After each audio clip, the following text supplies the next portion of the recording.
আচ্ছা বলো তো, ছুটির দিনগুলো আমাদের কেন এত ভালো লাগে? কেন আমরা অপেক্ষা করে থাকি যে কখন ছুটির দিনগুলো আসবে? কাজ তো আর কমে যায় না ছুটির দিনগুলোতে, কাজগুলো একই থাকে। তবে কি থাকে বলো? যেটা যেটা থাকে না সেটা হলো তাড়া থাকে না, যে এই টাইমেই আমাকে উঠতে হবে, এই 7:30টার মধ্যে আমাকে খাওয়া দাওয়া কমপ্লিট করে নিতে হবে, একদম 8টার মধ্যে আমাকে রেডি হয়ে যেতে হবে। ওই যে তাড়াটা থাকে না না মনের মধ্যে, ওইটাই কিন্তু আমাদেরকে এতটা রিল্যাক্সড ফিল করায়। আর ওঠাই আমাদের কিন্তু মানে ছুটিকে ভালো লাগার একটা অন্যতম কারণ। আর অনেক কাজ জমে থাকে জানো, ছুটির সময় যে শুধু ল্যাদ খাবো ঘুমিয়ে কাটাবো সেটা একদমই হয় না। যাদের ছোট বাচ্চা রয়েছে তারা আরও ভালো করেই বুঝবে ব্যাপারগুলো। তাই আমি কিন্তু সকালে একটু তাড়াতাড়ি উঠে পড়ি। ও ওঠার আগে উঠে আমার যে কাজকর্মগুলো থাকে সেগুলো সেরে ঠাকুর প্রণাম করে, যেদিন সময় থাকে একটুখানি প্রাণায়াম করে সব করে রেডি থাকি, যে উঠলেই ওকে ব্রেকফাস্ট দিয়ে এবার ওর রিডিং রাইটিং ম্যাথস, ওর যা গান থাকে সব কিছু করানোটা, যাতে আমি সময় পাই।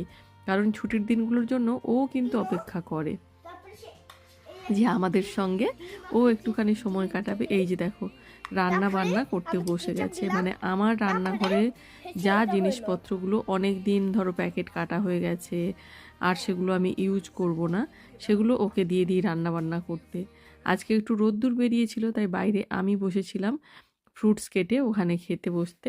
এই যে দেখো কর্নফ্লেক্স বা যা যা কিছু এখানে দেখছো সবগুলোই কিন্তু আমার রান্নাঘরে ইউজ করার পরে অনেক দিন হয়ে গেলে বা কোনো সময় ধরো জিনিসগুলো আর আমি ইউজ করব না, তখন ওকে দিয়ে দিই, যে ও একটু রান্না বান্না করতে ভালোবাসে। আর ওরও কিন্তু মানে একটা সুন্দর অভ্যেস তৈরি হচ্ছে বলে আমার অন্তত মনে হয়, যে রান্না বান্না করতে করতে সবসময় গ্যাসের সামনে ওভেনের সামনে অ্যালাউ করতে পারি না। তো রান্না করতে ভালোবাসে, এভাবেই না হয় শিখুক খেলার মাধ্যমে। আমরা যেমন ছোটোবেলায় ঘাস পাতা নিয়ে রান্না বান্না করতাম, ও কিন্তু সেগুলো নিয়েও করে দেখো, সব গার্ডেন থেকে ঘাস পাতা তুলে এনে ওগুলো দিয়েও রান্না করে আমাকে খেতে দিয়েছে। বেশ নিজের ছোটোবেলার কথা মনে পড়ে গেল, যে আমরাও এইভাবেই কিন্তু এরকমভাবে রান্না বান্না করতাম। আর যেহেতু ছুটির দিন তাই যেখানে যেদিন বাচ্চাদের অ্যাক্টিভিটিগুলোর খোঁজ খবর পাই সব জায়গাতে কিন্তু ওকে আমি নিয়ে যাই।